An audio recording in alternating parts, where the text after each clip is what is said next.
In the shadows of grand capitals and marble-clad finance districts, there exists a paradox, a single institution conceived in the wreckage of one global war that would shape the destinies of nations without ever firing a shot.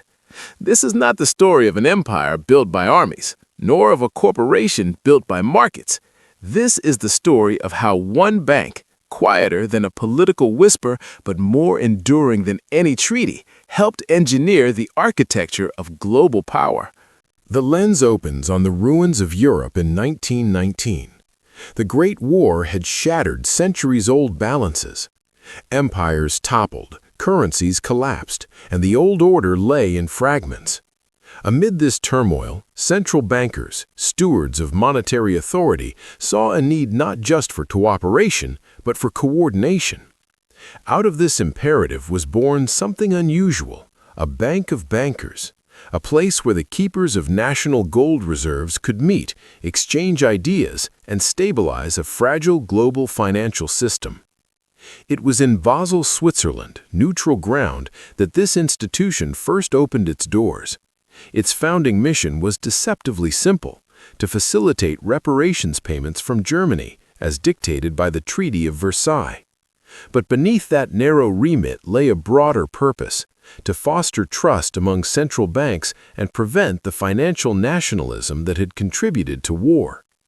In the early years, its corridors echoed with the footsteps of dignitaries bearing briefcases of gold and treaties of compliance.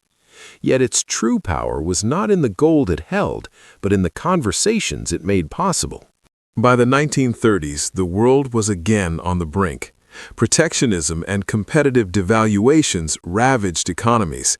The bank's leaders, realizing the limitations of their influence, watched as nations turned inward. When the storm of the Second World War engulfed Europe, the institution's role seemed to fade. But like all forces waiting beneath a river's surface, it gathered strength in silence. In the aftermath of 1945, the devastation was total. Economies had collapsed, currencies were unstable, and trust among nations was fragile. It was here, in this vacuum, that the bank reasserted itself. It became a crucible for rebuilding, not just infrastructure, but confidence. Central bankers returned to its meetings, sharing data, strategies, and crucially, a vision that economic stability could and must be a global endeavor. The Cold War years brought a new dimension.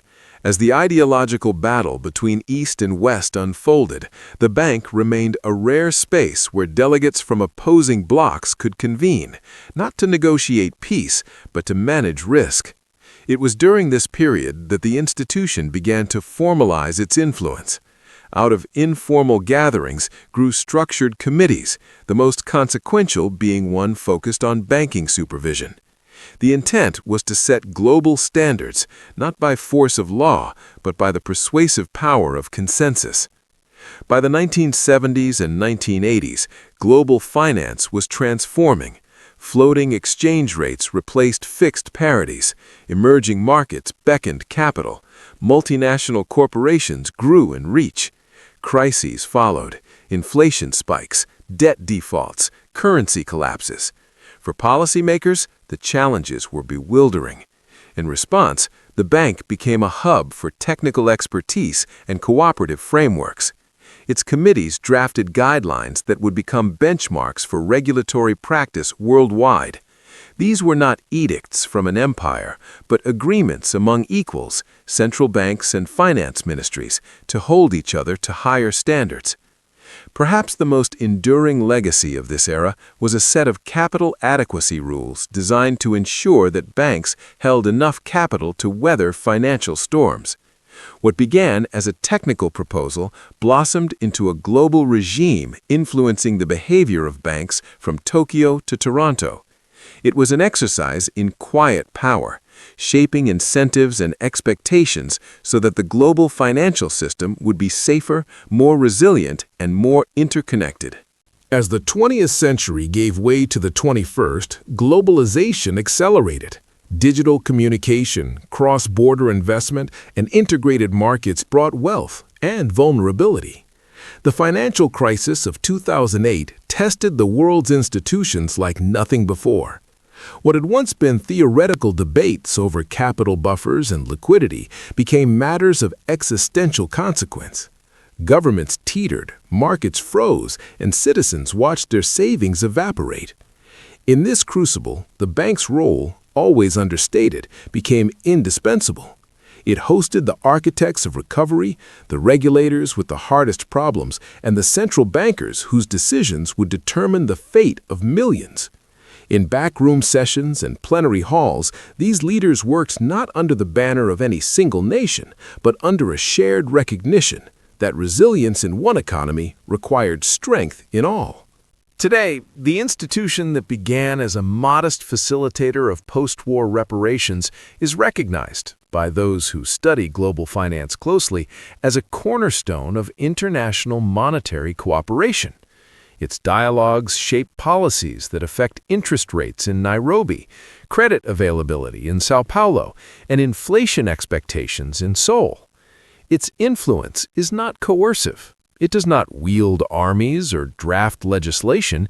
Instead, it crafts norms, builds consensus, and operates in a domain that most of the world's citizens never see, yet feel in every price tag and interest bill.